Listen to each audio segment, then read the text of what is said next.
Welcome to Technical Drawing. Bago tayo magsimula sa ating plate making, isa-isahin muna natin ang mga gagamitin nating drawing tools. Drawing paper, or Oslo paper. Masking tape, para di mag-alaw ang ating drawing paper. Pencil, and eraser.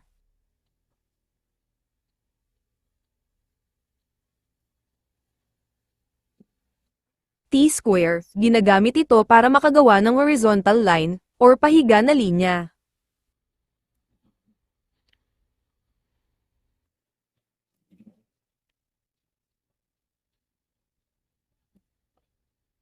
(30 by 60) triangle, ginagamit naman ito para makadrawing or makagawa ng vertical line, or patayo na linya, at para makagawa rin ng inclined line na naka 30 degrees or 60 degrees angle.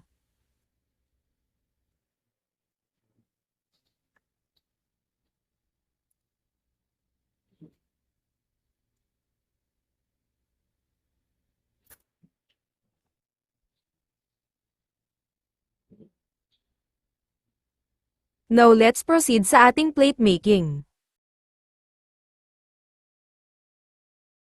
First, mag-drawing muna ng horizontal line, para sa ating baseline. Sa baseline, ang intersection point ng ating 3 axes, the 3 axes are 1 vertical line and 2 inclined lines. Next, mag-drawing ng vertical line, gamit ang ating 30 by 60 triangle. Sa vertical line natin, ilalagay or layout ang height ng gagawin natin object.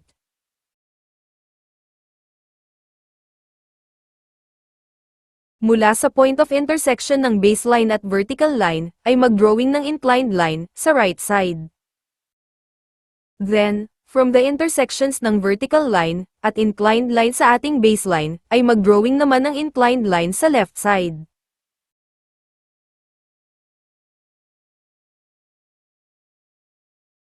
Now, get the height of the object na makikita sa pagitan ng front at side view, which is 4 cm, at i-layout ito sa vertical line.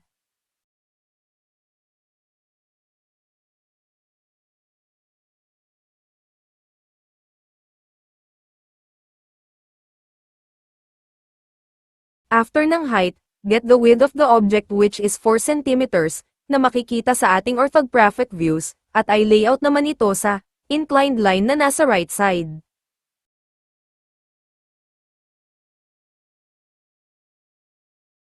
Sunod naman ang length ng ating object na 4 cm, na makikita sa pagitan ng top at front view ng orthographic views, at ilapat ito sa inclined line na nasa left side ng 3 axes.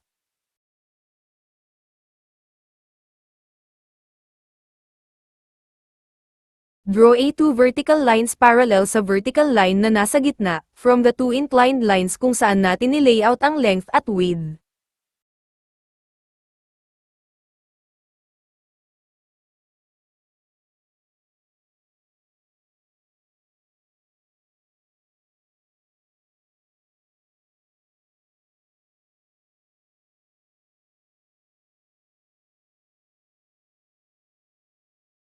Para naman sa mark na nilagay natin para sa height ng object, draw a projection lines parallel sa 2 inclined lines, na nasa left and right.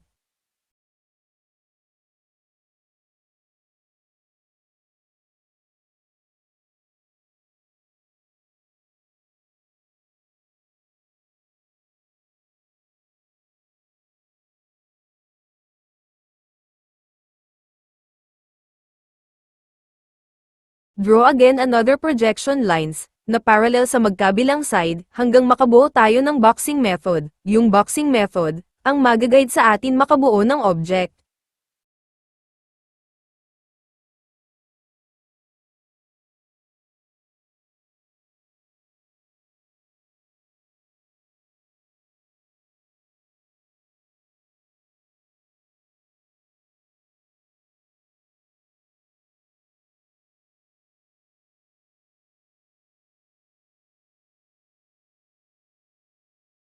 Lay out the detail measurements of the front view or ng length ng object.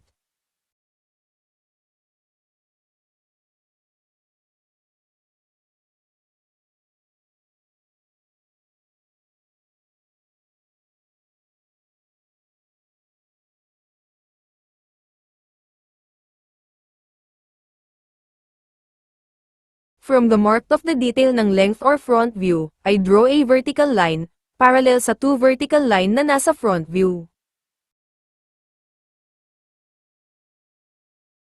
At mula sa intersection ng vertical at inclined line, yung may encircle, draw a inclined line parallel sa mga inclined line na nasa top view ng box.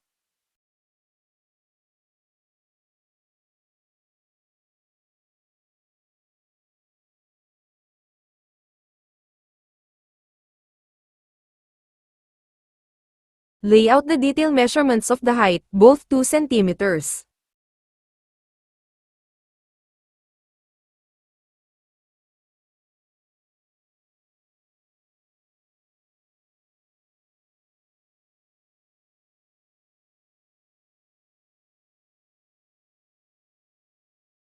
Mula sa may mark yung may encircle, draw an inclined line, parallel sa mga inclined line na nasa side view.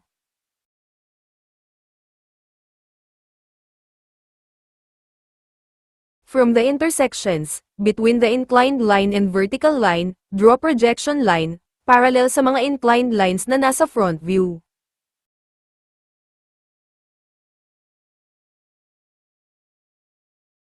Draw uli ng another projection line, from the intersections of two lines, yung may encircle.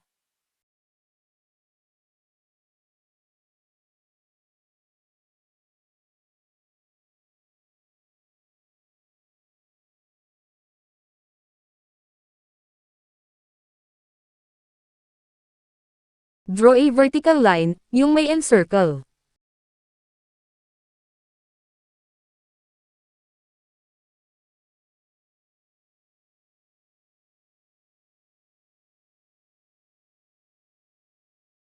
Last, para mabuo yung ating object, draw a projection line yung may encircle sa may front view, papunta sa kabilang encircle. Next, darken na natin ang mga visible lines ng ating object.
After may darken ang ating object, lagyan nyo naman ito ng label, isometric view. Huwag nyo kalimutan lagyan ng guidelines bago maglagay ng label. At dyan nagtatapos ang ating plate 4.2. Thank you for watching.